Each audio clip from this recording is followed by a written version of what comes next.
Welcome to Lesson 3.1, Writing and Identifying Expressions. Today we're going to talk about how to create algebraic expressions from word problems and how to identify algebraic and numeric expressions. So first things first, we have a lot of vocabulary, so you're going to want to make sure to go through and get your vocabulary notebook out. I will even go through these in alphabetical order, so they might not make a lot of sense if I do it that way, but at least it's a little bit easier for you to put it into your vocabulary binder. So an algebraic expression. And actually, I'm going to start with expression and then I'll go in alphabetical order because otherwise we're going to get all kinds of confused. So an expression is numbers, symbols, and operations such as plus and multiplication or division and subtraction grouped together that show the value of something. So we've talked about expressions are how you mathematically show a word problem. Okay, so an expression is a math sentence. So 7 plus 8 is an example of an expression, and 4 times t is an example of an expression. Notice these don't have equal signs. Expressions do not have equal signs because expressions can have multiple answers. Right? So whenever you're asked for an expression, you cannot have an equal sign on it, otherwise your answer is incorrect. Okay, and then we'll go to an algebraic expression. So an algebraic expression is numbers and operations such as addition and multiplication grouped together with variables that show the value of something. So in this case, you don't have just numbers, you have variables or letters that stand in to replace a number that can change as well. Okay, so numbers, operations, and now you have variables, and that's what makes it an algebraic expression.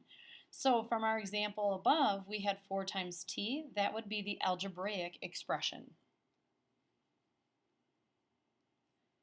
A numerical expression is only numbers and operations that are grouped together to show the value of something. So it's when you only have numbers. So you can have fractions and decimals and exponents, but what you cannot have are variables. So a numerical expression example would be 7 plus 8.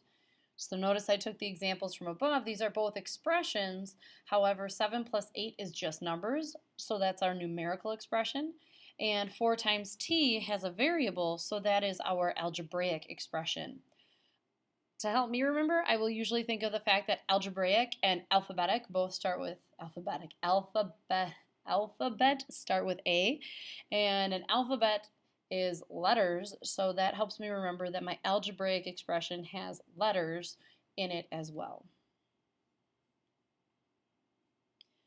And then we have the value of the expression. The value of the expression is the solution found when evaluating an expression. So the value of an expression, simply stated, is the answer. So 1/3 times 2 plus 4 plus 7. The value of that expression would be 9 because when you evaluate it and put all of it together, you get 9. And a variable is a symbol for a number we don't know yet or that can change. It's usually a letter like X or Y. Typically, you'll see X a lot, especially when you get into algebra. You'll see Y equals mx plus b. Quite often, all of those are examples of variables. So in this case, like 6x, x is the variable. Or if you have the formula area equals length times width, all of those are variables. If you just have A equals L times W, they all stand for a number that can change or a number that we don't know yet. So sometimes you're working to find the variable, and sometimes you're given a list of variables to put in replace, or a list of numbers to put in to replace that variable. All right, so here's our first word problem. You're given an envelope with a random amount of triangles and quadrilaterals in it.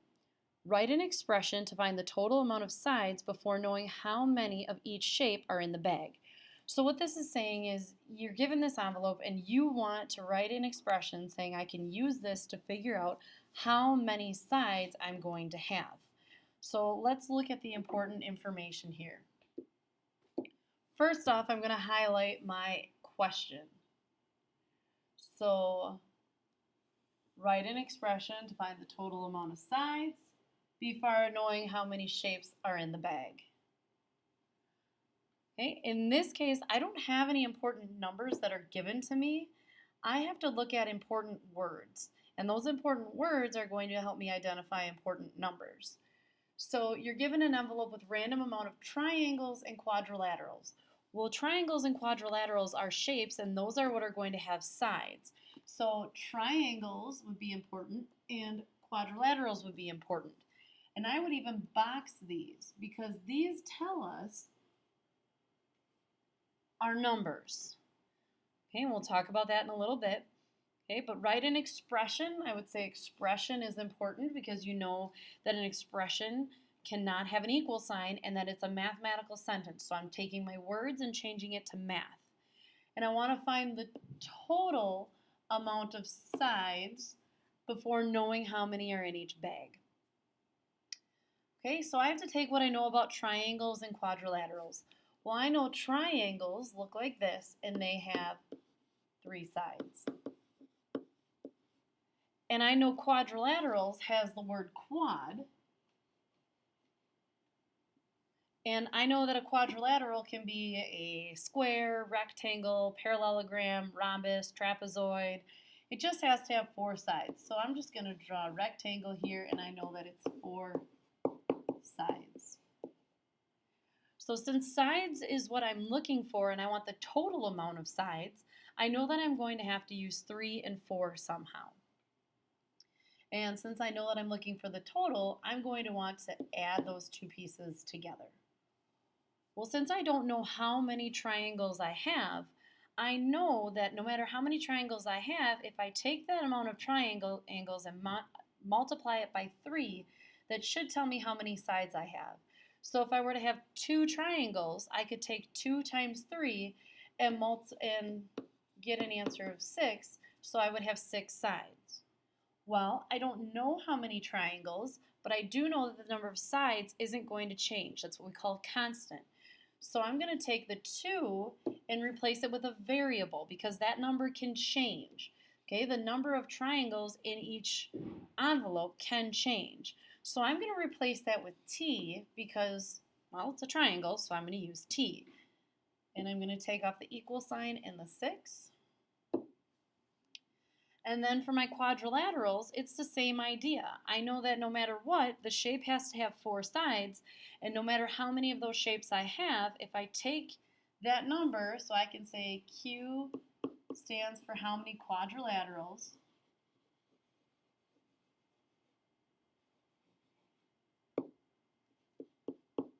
and I can take that Q and multiply it by 4.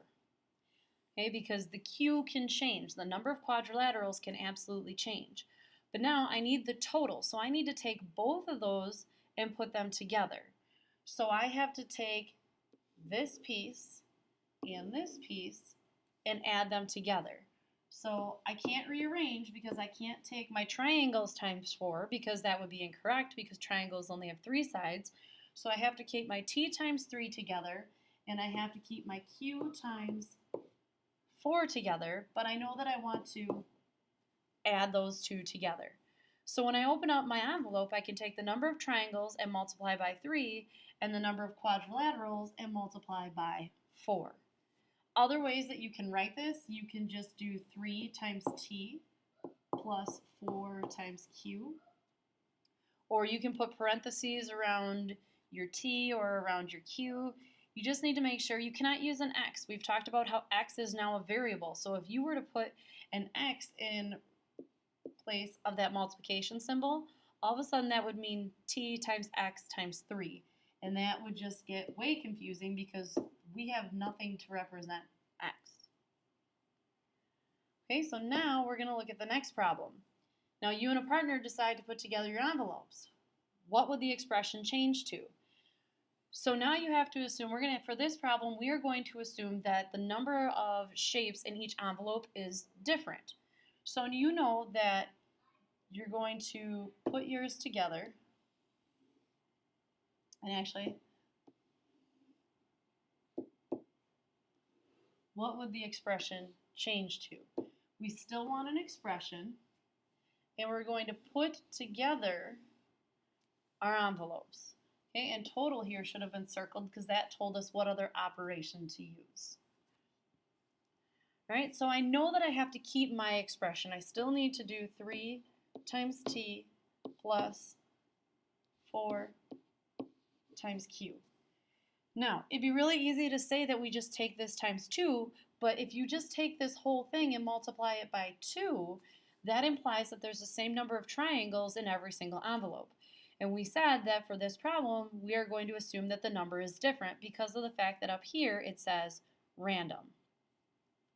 So I can't just multiply it by 2. My partner, however, should have gotten the same expression. He also should have gotten 3 times t plus 4 times q. So again, I can add 3t plus 4q. But now the problem here is when we look at a problem like this, as mathematicians, we want to combine like terms. So t and q have like terms on both sides. Here's a like term and here's a like term. And so we would want to combine those. But since we don't know if they're going to be the same, we can do, well, one of two things. We can combine them and say that, okay, well, if I have 2 sets of triangles, I know that those 2 sets of triangles should combine and get me the same amount of sides. So if I have 2 sets of triangles, those are going to give me 6 sides. But the thing is, you don't know how many triangles that person has.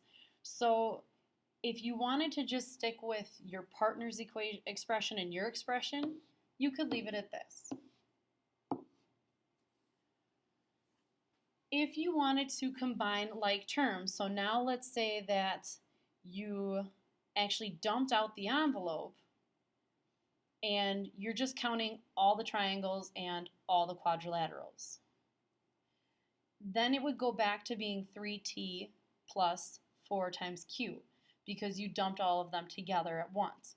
But if you didn't dump out those envelopes, then you would have to take your expression plus your partner's expression.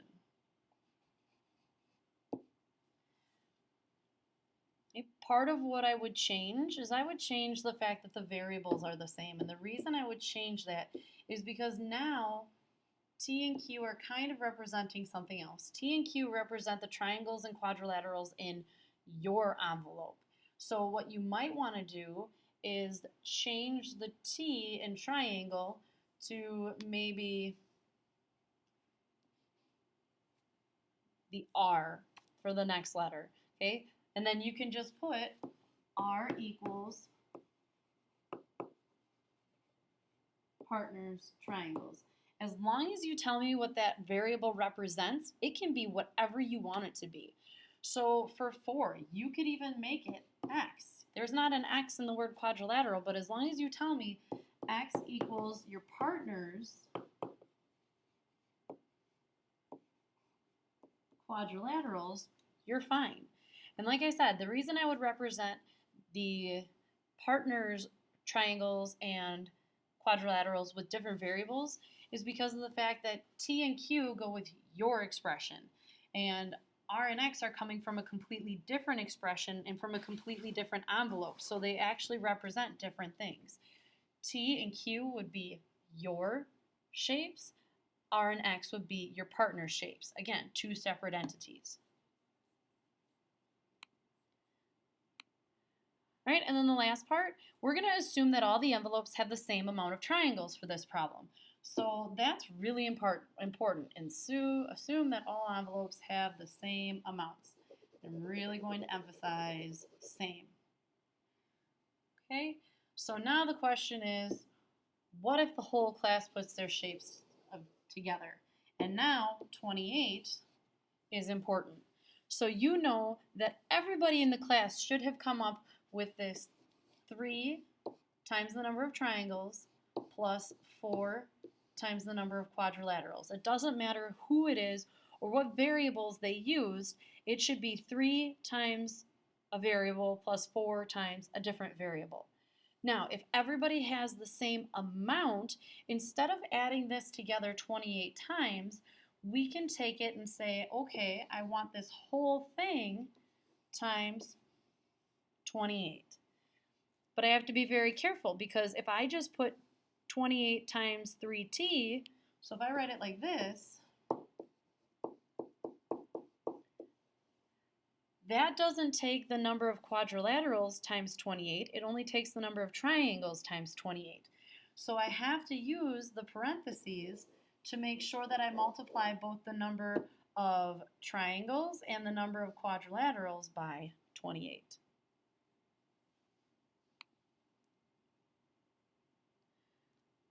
Okay, so we're going to go a little bit more quickly here and just finish up these last couple we try problems. So we're going to look at the expression and determine if it's numeric or algebraic. This should be super simple for you. This problem here has no letters in it. There are no variables. So it has to be a numeric expression. Here you have a variable of a, so it has to be an algebraic expression.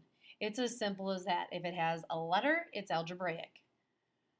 If it doesn't, it's numeric. If it just has numbers, it's a numeric expression. Okay, so for the next problem, we have Chase, who's a banker, and he earns $65,000 a year. He also gets a 5% commission on every $1,000 in loans he is able to write and approve. We know that we want to write an expression for the following problems. It tells us that up top, so we can even just highlight it up top.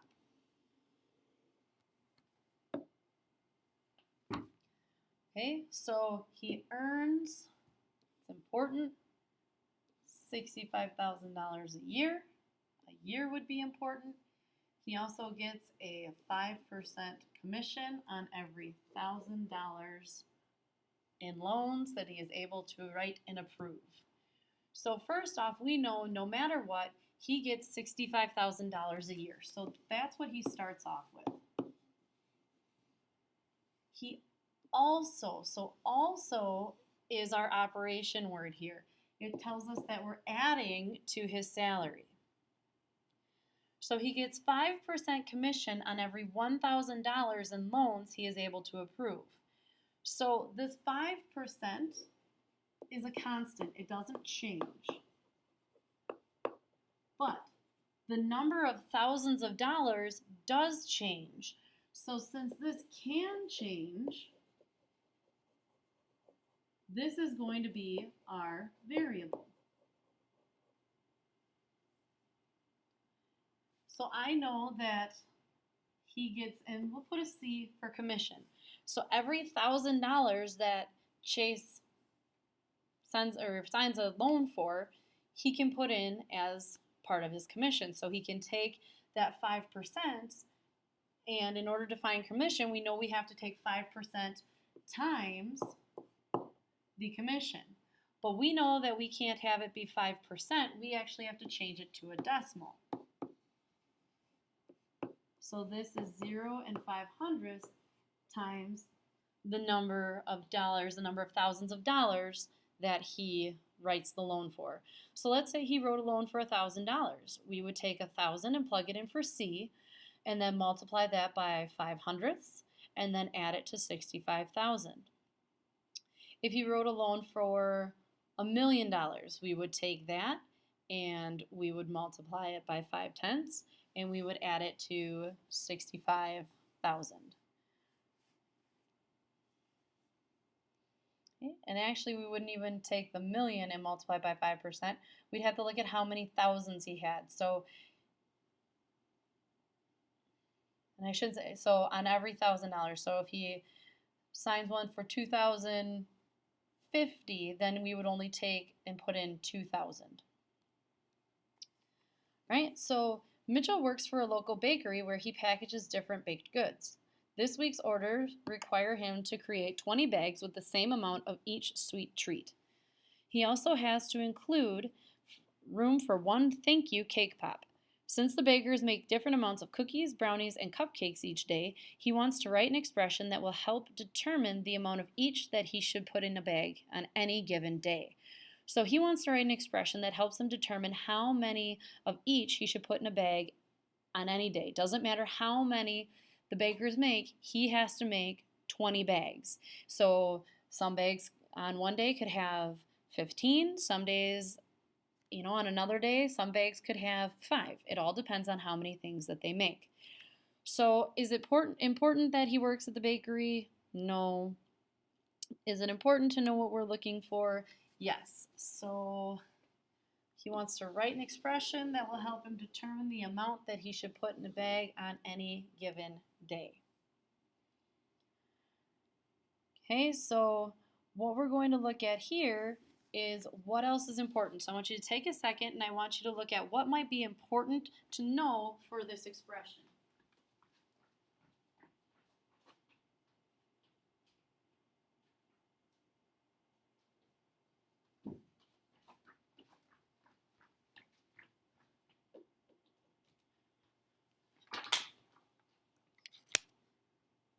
All right, so when you look at it, it's important to know that he is working with cookies, brownies, and cupcakes.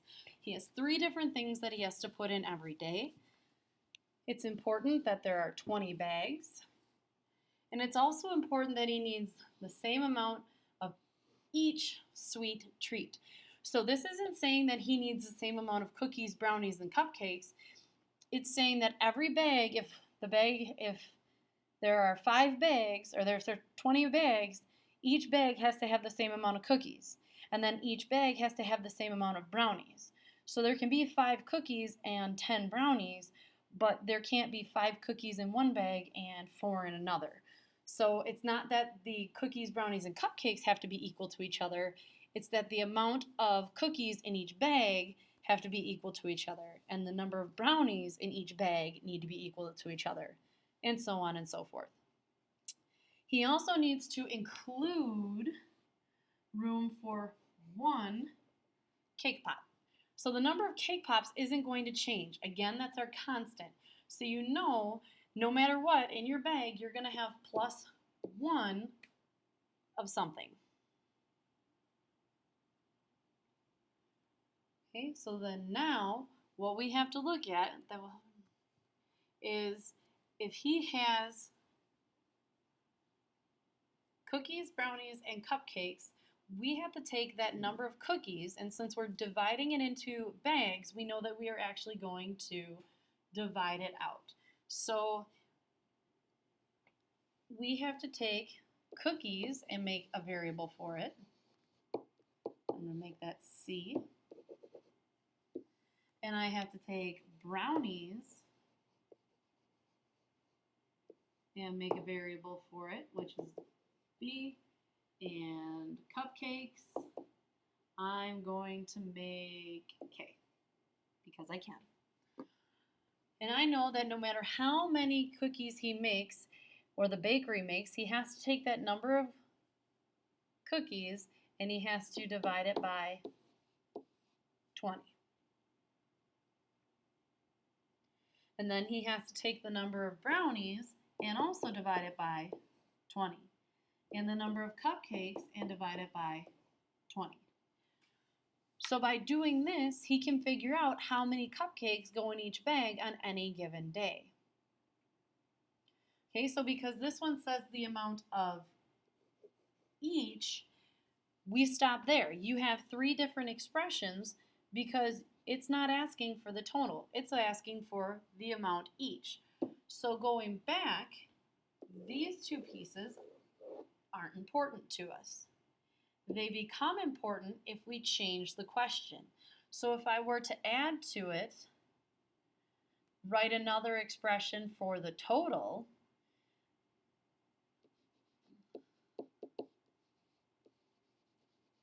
so write another expression